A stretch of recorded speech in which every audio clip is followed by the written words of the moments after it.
काल सर्प दोष है, पितृ दोष है, वास्तु दोष है, तमाम दोष हैं। कईयों को तो लगता है मैं खुद ही एक लंबा चौड़ा दोष हूं।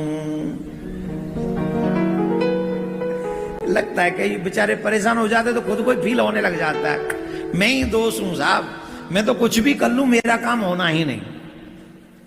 होता है कि नहीं? होता है कि नहीं? होता है। फीलिंग आ जाती है कि नहीं मन में? ऐसी आती है ना?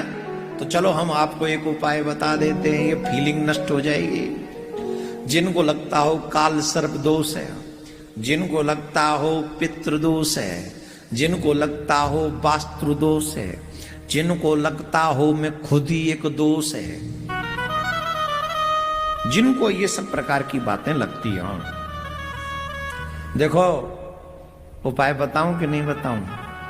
बताता हूं, बताऊंगा, सबको बताऊंगा। धैर्य धारण करो। तमाम दोषों का एक उपाय, ओनली वन उपाय, क्या? शिव जी पे एक लोटा जल चढ़ाओ।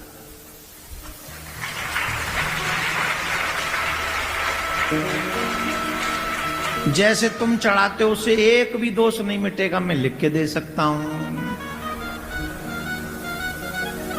जै हिसाब से तुम चढ़ा रहे हो ना, एक और दोष नहीं मिटेगा, बल्कि एक आध दोष और आ सके। वहां थे शिव जी की बगल में थे, ऐसा कि कोई ऊपर लो दोष आ जाए, नीचे तमाम दोष हैं। वहां भी तो तमाम भूत प्रेत पिशाच रहते हैं। कितने तगड़े आलसी हो तुम लोग। सुनो ना, काय आलसी के लिए बजा रही हो? सुनो उपाय सुनो। कितने प्रकार के दोष हम में, ये तो हम भी जानते हैं। एक दोष ये भी है कि हम शंकर भगवान पे जल चढ़ाने के लिए घर से जल लेके नहीं जाते। मंदिर में नल चलायो, लोटा भरे और चढ़ाया है। मंदिर में जल भरे और वहीं ते वहीं चढ़ाया है। शंकर भगवान बोला मेरा मुझको अर्पण क्या लागे तेरा,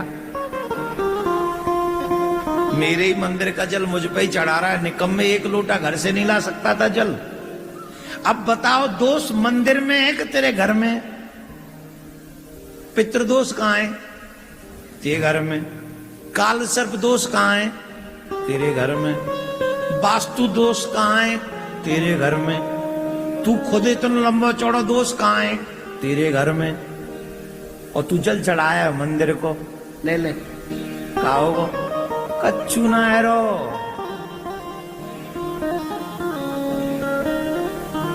जो इन सभी दोषों की निवृत्ति चाहते हैं, उन सभी लोगों को एक लोटा जल अपने घर से भर के लेके जाना चाहिए। ध्यान से सुनना, अभी सुनो। उस रसोई में जो पितरों की दिशा है, दक्षिण कोने में एक मिट्टी का मटका परमानेंट रख लो। सुबह उसको भरो, रात्रि में पितरों के लिए भर के रख दो। फिर उसे सुबह तुलसी के जल में नहीं, तुलसी के पौधे में नहीं चढ़ाना, कहीं किसी अन्य पेड़ में पौधे में चढ़ा दो। और फिर उसे भरो, भर के उस जगह पे रखो। फिर एक लोटा जल उसमें से भरो।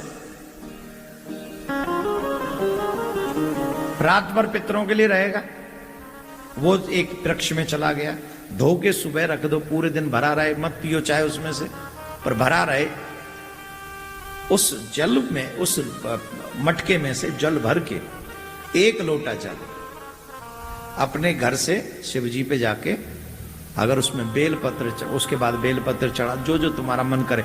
एक लोटा जल जरूरी है, वो भी तुम्हारे घर के मटके में से जल जाए। वो कहां से जाए? पितृदोष कहां है? घर में। वास्तु दोष कहां है? घर में। कहां है? तो जल भी जाए घर से, और जब जल जाए और जो दोष तुम्हें बताए गए उन सब दोष को याद करते हुए हे भगवान भोलेनाथ कृपा करना, तुम ही कृपा करना। नमः शिवाय, शिव नमः शिवाय।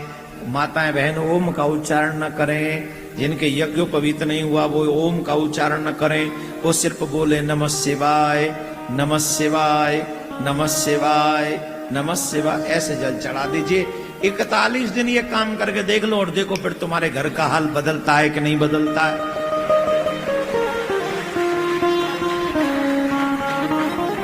ऐसे यूं चुटकियों में माहौल बदलने लग जाएगा। ये जो तू दोष है ना, तू गुण में दिखने लग जाएगा। तेरे घर में हल्कापन नजर आने लग जाएगा, घर में खुशियां आने लग जाएंगी। लेकिन लोटा जल में भरा हुआ हो और वो जल भी मटके का हो, वहीं जल जाएगा तब ही फल होगा।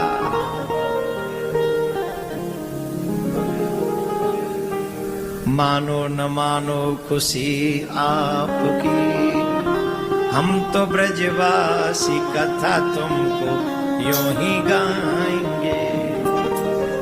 मानो न मानो तुम्हारी खुशी